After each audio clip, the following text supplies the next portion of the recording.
Good morning mga kamotor. So araw na Sabado ngayon mga kamotor, ano. So tayo ibabiyahe dyan lang sa malapit mga kamotor. Sa Pililya lang po tayo, ano? Maglibang-libang tayo nga mga kamotor, kasi bukas papasyal ko ang aking mag-ina bukas mga kamotor, no, sa Tagaytay. Dahil nga bukas ay Mother's Day, araw ng mga nanay. Siguro dito na ako dadaan sa ano ngayon, sa bayan ng Antipolo. So di bale, traffic talaga kahit saan eh. Hindi mo na ako mag-Marilaki ngayon, gawa nga nung baka marami na ngayon racing. So iwasan natin yung racing sa Marilaki mga kamotor, no? So hindi magandang tingnan. So maraming mga gustong matutong magmotor, baka pag natuto gagayahin din, ano. So wag na nating tularan yung mga kamuti sa Marilaki. Sila na lang yun. Oy, dapat mga motora walang ma-open dito sa sinasabi ko pag may nakapanood ditong aking video. Baka si mga motor may ma-open, ano, ibabash tayo.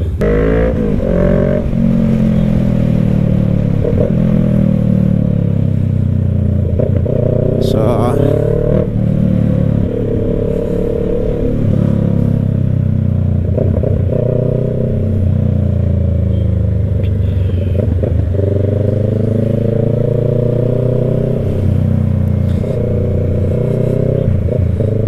traffic.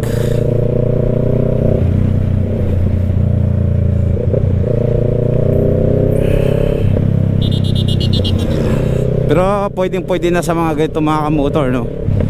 Kahit ganito lang, oh, ma-moderate lang ba yung traffic, ano, para hindi masyadong nakakapagod. So dating gawi. Dito pa rin tayo dadaan mga kamotor sa Blue Mountain. Uy, basa. Bagong washing lang si kamotor, no, kaya ilag. Ilagan natin yan.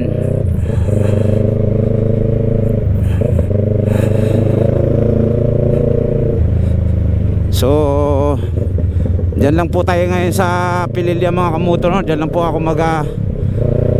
ikot. Gawa nga nung alanganin yung oras natin, ano. So nga, alas 10 na, no? Alas 10 na ng umaga. So tinanghali po tayo mga kamotor. Dahil nga may activity yung anak ko rin sa school kanina, no? Hinatid ko pa, sulit nga siya. Dahil nga ginising, hindi naman siya bumangon agad. So kaya tayo tinanghali na rin mga kamotor, gawa nga nung hinatid ko pa ang aking anak, ha? Pero oksang yun, dahil malapit lang naman to mga kamotor. Lapit lang naman, oo. Unang-una Pililya lang po tayo. Sa Pililya lang po tayo. Kaya tawid na po kayo dyan, tawid.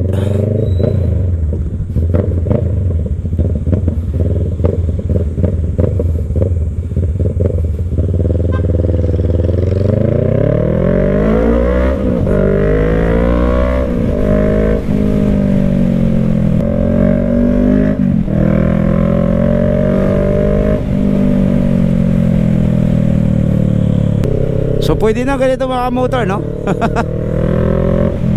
So hanggang ngayon puro plano pa rin tayo mga motor. Puro plano pa rin ako magbiyahe ng Baguio, magbiyahe ng Gabaldon. Hanggang ngayon wala. Drawing tayo mga motor. Rocks lang yan mga motor. Darating din yan, no? Darating din yan. So hirap lang tayo ngayon sa schedule. Dahil nga busy ako lagi. Bakit tayo? Busy ako lagi mga kamotor, no? So ngayon sasaglit lang tayo ng Pililya, no? Ikot lang tayo ng Pililya Rizal sa may windmill, no? So ride sip sa atin lahat mga kamotor. Ano ba topic? walang topic si kamotor.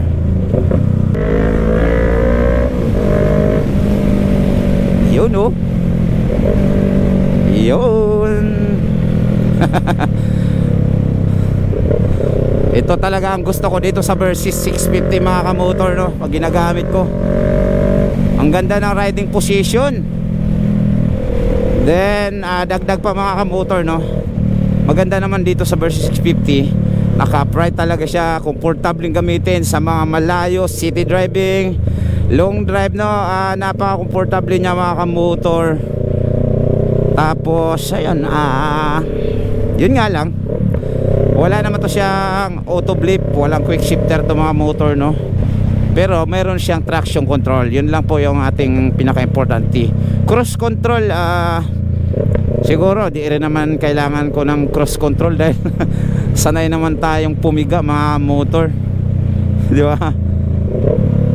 Pero mas okay pa rin sana, no. The best pa rin kung meron lahat. Doon sa 1000cc meron mga kamotor, pero ito lang yung afford natin, yung 650. Saka na tayo mag ano ng 1000 pag medyo may budget na tayo, may budget na mga kamotor, no. Medyo mahal din yung Versys 1000, no, sa 950,000 hindi ako nagkamali, no. Pero sulit na sulit yun mga kamotor, no. Gawa nga nung meron na yung alam ko may launch control, auto blip, quick shifter, traction control, lahat kompleto na yun mga motor, no. Pero ito naman, compare mo ng Versys 1000 and Versys 650 mga motor, no. Okay rin naman yung aking Versys 650. Unang-una, manual nga lang ang pindutan dito sa kanyang preload adjuster mga kamotor, no. Sa harapan din ganun din, no. Pero okay na rin yun mga motor, no. Masaya na rin ako kasi unang-una, first big bike ko din to mga kamotor. First big bike ko to. So kumbaga habang ako'y malakas pa, nagmumotor pa, nandito to sa akin. Dahil nga hindi naman ako mahilig magbinta-binta ng mga gamit, basta okay sa akin, no. Walang sira-sira. Like lang yung KTM ko dati na Duke, ay lagi namang nasisira yung radiator fan, kaya ko siya binibinta. Pero kung hindi naman mga kamotor, no, so hindi naman ako mahilig mag-dispose ng gamit, no. Kaya hanggat kaya kong iano yon, ayusin ko yun talaga. So ito naman, happy ako dito sa aking Versys 650, no. Ang ano lang dito, basta alam ko na meron naman tong dual channel ABS, then traction control, no. So marami tong features mga motor, hindi ko lang maisa-isa, no. Marami to, loaded din tong Versys 650 mga motor. Loaded din to. Basta ang wala lang dito, quick shifter, wala siya. Tapos cross control, wala siya. Ayan. So sana sa susunod na may lumabas na Versys 650 mga kamotor, no, sana may lalabas ng merong quick shifter, tapos may launch control, cruise control, no. Yun lang, the best na, no. Okay na. Saka gusto ko pa dito mga motor, no, talagang masasabi mong big bike, no, kasi big na big. Grabe ang laki niya. So di lang tayo makasingit-singit ang basta-basta dito mga kamotor, gawa nga nung napakalaki na po nito. Di kagaya ng aking mga 150cc at saka yung aking Barako, ano, kayang-kayang iwas-iwas dito, no, sa mga ganitong style na daanan mga motor. Pero ito hindi na pwede. Kasagi tayo mga motor, no. So ingat lang din tayo, no. Alalay lang po tayo sa pagmamaniho araw-araw, ano, kasi alam mo mahirap maaksidente talaga. Ang aksidente kasi one time lang yan mga motor, no? Biglaan lang po yan. Kasi ako dati na-aksidente na rin talaga ako. Alam ko, sinasabi ko yan dati sa dati kong page sa Greg the Explorer, no. Na-aksidente po talaga ako. Gawa nga nung sa kapabayaan rin po ng iba. So nasa one way, ano, sumalubong sa akin yung kotse mga motor. So wala akong magagawa doon. Buti hindi ako napatay, no. Hanggang ngayon buhay pa rin ako. Oo. Ingat lang. So naging lesson learned yun sa akin yung pangyayaring iyon, na kahit na nasa tamang lugar po tayo ay mag-a-adjust pa rin po tayo, kasi meron yung mga iba na yun nga, kulang sa kaalaman sa highway mga kamotor. Tapos kapag ka nasita, parang sila pa yung magaling, di ba? Sila pa yung galit, di ba? So kaugalian na rin siguro ng ating mga kababayang magaling. Pero yan mo na mga motor, no? Tayo naman ay nakamove on na dyan, at makapag-adjust na tayo sa lahat ng klaseng ganyan sa highway, ano? So tayo lang mag-adjust. Kumbaga pagpasensyahan na lang natin mga kamotor yung mga ganyan, ano?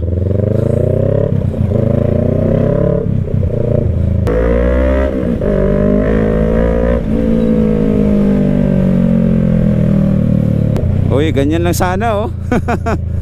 Walang traffic. Moderate lang, okay na yan.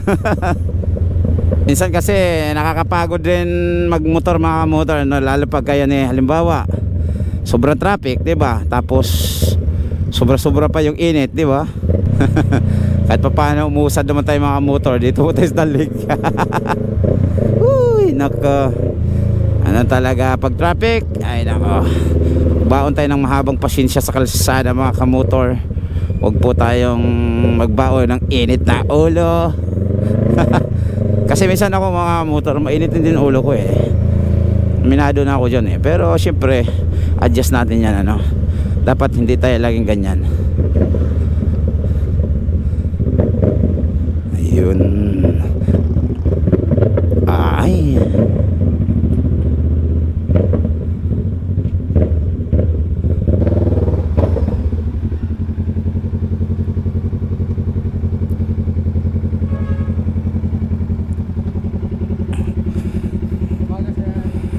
Ha?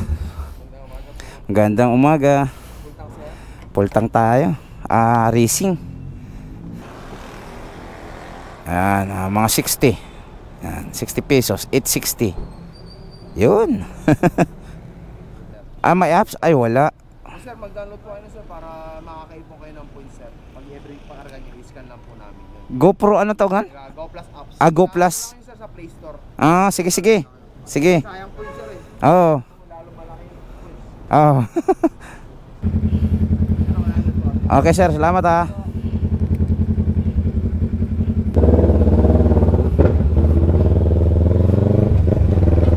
Yun. Ganda na ngayon dito sa sigsag ngayon mga motor. Gawa nga nung aspalto na ba lahat? Konti na lang yung naglalagay na sila ng mga road markings, no? Ito na tayo sa sigsag ng Antipolo. Daming tatambay dito ngayon, wala na, pinagbawalan na kasi madalas may aksidente dito sa lugar na to. Kagaya nung mga nakarang buwan ba yun, parang karambula yata yun. So dapat dumaan sa ganito, talagang ingat tayo mga kamotor, no? Para maganda naman yung magdadrive tayo na mag-ingat tayo mga kamotor, no? Gawa nga para hindi tayo madisgrasya, di rin tayo makadamay ng iba, no? Sa speed naman, siyempre big bike po ako, bike pong dala ko, hindi ko talaga sasabihin na hindi ako magpabilis na, no? Pero may mga lugar kasi mga kamotor, no, na dapat doon lang tayo magpabilis. Sa mga ganito hindi pwede, di ba? Alala lang.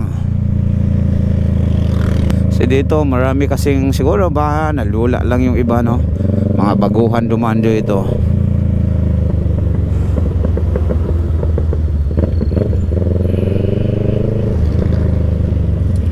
Gaya niya, no? Siksikan sila, di ba? Tayo hindi tayo sasabay sa ganyan mga motor, no? Kasi madalas pagka ganyan ay nagrarambulan. Yun.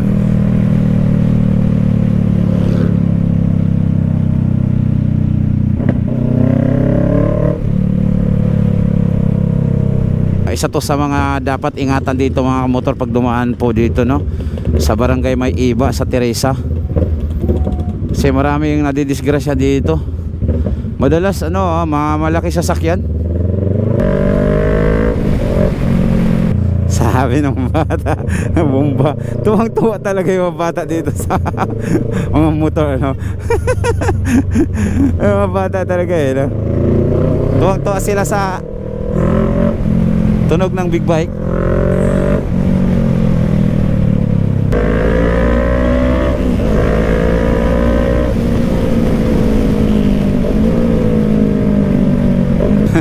Sana di pa umulan. Gagaya ng linggo, ano, nagpasa talaga ako dun mga kamotor. Pero ay wala nang ano nun, nasira kasi yung aking baterya ng GoPro nun. Kaya hindi ko na na-record yung sumilong ako sa kahoyan. Grabe, kawawa ako dun. Karang linggo pala yun. Ay naga, parang basang sisiw dun mga motor. Ngayon, di pa naman siguro maabutan yan. Kasi di pa naman masyadong madilim, ano. So, at saka malapit lang yung aking pupuntahan, no. Tatambay lang ako konti dyan sa may windmill, no? Nakakamiss rin kasi mga kamotor, no. Namimiss ko rin magtambay dyan sa windmill, no. Tapos inom-inom lang ng sabaw sa buko, ano. Tambay dyan. Dami namang nagtatambay dyan, mga nakamotor din, mga small bike. Marami small bike kaysa big bike. Daan muna ako dito sa aking shop mga kamotor, no. Ito, shop ko to mga kamotor, GLCI Trading, no. Dadaan po ako. May deliver ngayon ng Motolite. Oh, kasi sinabi ng ano doon, may deliver ngayon sa Motolite, ha. Sige, alis na ako.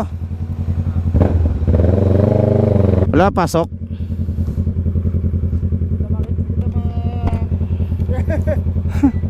Meron, papayos na ako ng Punta lang ako dyan, ikot lang ako dyan sa ano, sa may windmill. Sige. Hindi ako nakilala nung katabi ko sa shop doon mga kamotor, si Alfred. Kala daw niya yung kaibigan niyang pulis, ano. Si nakabursis, ano. Ito kasi madalas ang ginagamit ng mga highway patrol, ano. So dito mga kamotor, ano, wala nang gaano traffic dito. Itong boundary ng Morong at saka Teresa, ano. Masaya rin mag-isa kasi wala pong iisipin, no, na antay-antayin mga kamotor. So wala kang isipin, pag gusto mong umuwi, uwi na, di ba? Kaya enjoy din. Pero kung may kasama tayo, okay rin. Masaya din kasi meron tayong makakausap pagdating sa ating pupuntahan, no.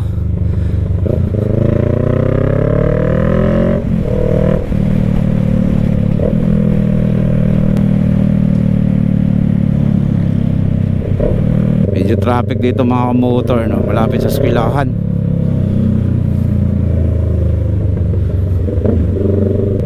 Pansin ko lang dito mga motor, no, pagka nandito sa mga ganitong ano, mas malakas ang konsumuhan ko sa gasolina para sa expressway.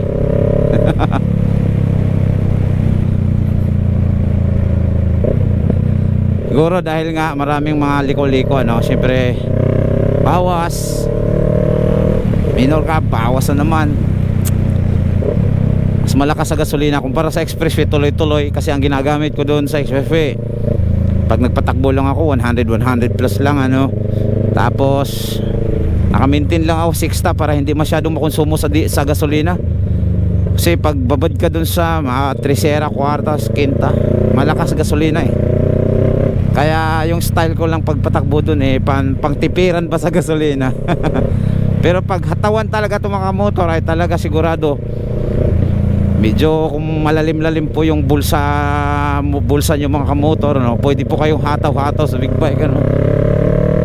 Pero pag hindi, ay wag, tama lang. Kasi napakalakas po talaga nito sa gasolina. Para ka nagdadala ng kotse, lakas niya sa gasolina. So dito na ako mga kamotor, no, sa looban ng Pilila sa windmill, no. Kita nyo yung mga motor, oh. Grabe, lalaki, ano. Dami mga motor. So didiretso pa tayo doon mga kamotor sa gawing doon sa taso para makita natin yung view doon sa Laguna de Bay.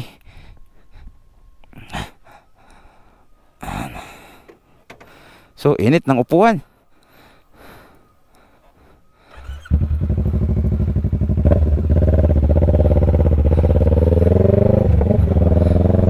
Diretso pa tayo doon mga kamotor. May isang ano dyan mga kamotor na malapit ano sa ano. Yun no. Wow, ayan na mga motor siya, sabi ko, ang laki oh.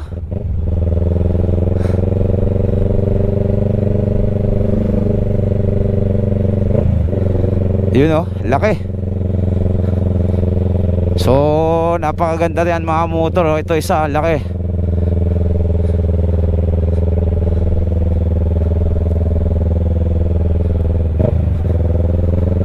Sa titingnan natin yan mga motor doon oh, kung yung malapitan ba. Oh, sipin mo yan, laki ng puno na. Puno ba yan? Simento. Ano yung kahoy? Ano pa yung salita ko? Parang hindi pinag-isipan. Ayun oh. Ito mga motor oh. Pag nandito ka oh, diba? Bawal lang yata dyan dumikit mga motor no. Purgabi oh. Kita yun diba? Napakalaki. Saka dito sa area dito mga motor oh, kita na sa kabila yung Laguna de Bay. Paganda. Di lang ako sure kung pwede dyan oh. Pero meron namang nagtatambay.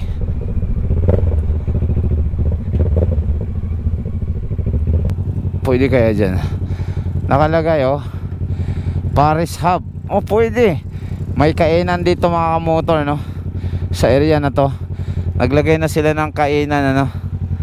So ayan, nakitang kita yung windmill. Yung kagandahan dito, naglagay na sila ng kainan sa area na yan. So tayo mga motor no, di na lang tayo mga dyan. Pwede pumarada lang tayo ng konti dyan ano. Tapos makikita natin yun dun sa baba oh. Diretso tayo ng konti sa taas. Dito mga motor.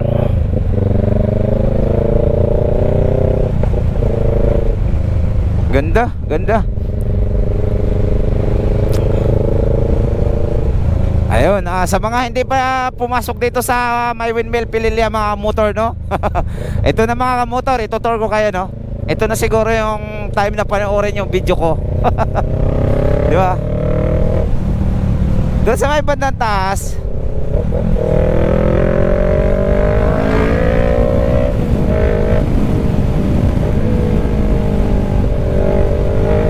Tingnan natin dito sa pinakadulo ito mga motor no. Kasi may rough road yung dulo nito eh. Ayan. Oh, dito sa area na to kasi makikita dito yung Laguna de Bay. So hinto tayo dyan mga motor no. Magbabaking lang ako. Tapos kasi pa pero dyan di na tayo didiretso mga motor kasi ano na yan eh, papuntang gawing Marilaki na yan mga motor dyan. So dito na lang po tayo no. Babalik tayo doon. Tapos maghanap ako ng magandang spot para babalik tayo. Dito na tayo mga motor no.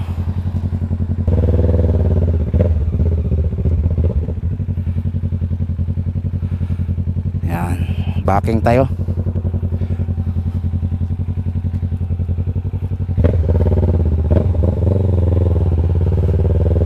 Ano, yung isa kanina doon sa niadaanan ko. Dito kasi nakikita dito yung ano eh, yan o, Laguna de Bay. Diyan mga motor yun o. Kasi dyan mga motor o, yung nakikita nyo yung mga develop dyan sa baba ay may lupa rin ako nakuha dyan no. So next year tapos ko na yan. Ngayong darating na March tapos ko na hulugan yan. Yan o, tuloy-tuloy yung construction dyan sa may Iconville subdivision ano. So yun mga motor oh, ang kagandahan pag nandito ka dito sa looban ng ano, iba-iba pala pangalan itong ano no, doon sa kabila Alternergy, dito Gamesa no, lalaki. So kagandahan dito sa area itong mga motor no, tanaw na tanaw ka dito sa may ano no, sa Laguna de Bay ano, doon banda kasi halahala yan eh. Yun yung halahala oh, halahala yung parang isla pulo na yan oh. Yun oh, galing doon sa may boundary ng Tanay. Ganda ng view dito eh. Di na lang ako bababa kasi baka bumulusok yung motor ano. Di lang ako bababa. Dito sana kuhaan ko pa sana to eh, yun oh. Ay, papakita ko na lang sa inyo mga motor. Basta yun na yung vlog ko ngayong araw. Pagpasensyahan nyo na ako mga kamotor ha. So Sabado kasi ngayon, di ba? So wala pang gaano siguro ngayon. Masyal. So bukas kasi magpatagaytay kami bukas mga motor dahil Mother's Day bukas. So i-treat ko yung aking asawa at saka yung aking anak, syempre dalawa ko mga kamotor no, habang ako yung papahinga. Okay mga kamotor. Grabe kasi ang init na ngayon mga kamotor no, alas 11 pa lang. Tindi ng init. Sa syempre ohaw na rin po ako dahil medyo malayo-layo rin po akong binabiyahe no. Baka ma-dehydrate ako mga motor. So yun ang ating iniiwasan para di tayo mahilo ano. Gusto natin laging hydrated yung ating katawan. So samahan na rin natin yung kunting pag-iingat mga motor at napakainit no habang nagtatambay ako dito. So iinom muna ako ng buko juice. Sarap dito mga kamotor dito sa may windmill, sa may Pililya. So tingin-tingin muna ako dito mga kamotor ano. Ang ganda kasi dito pag masdan yung windmill ano. Sobrang nakaka-relax.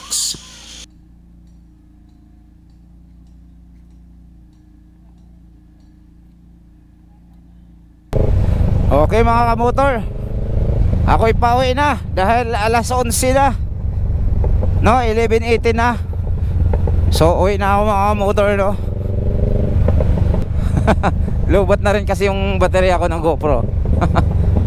Insta 360 ko na lang meron ano. So dito na tayo sa may labasan ng highway.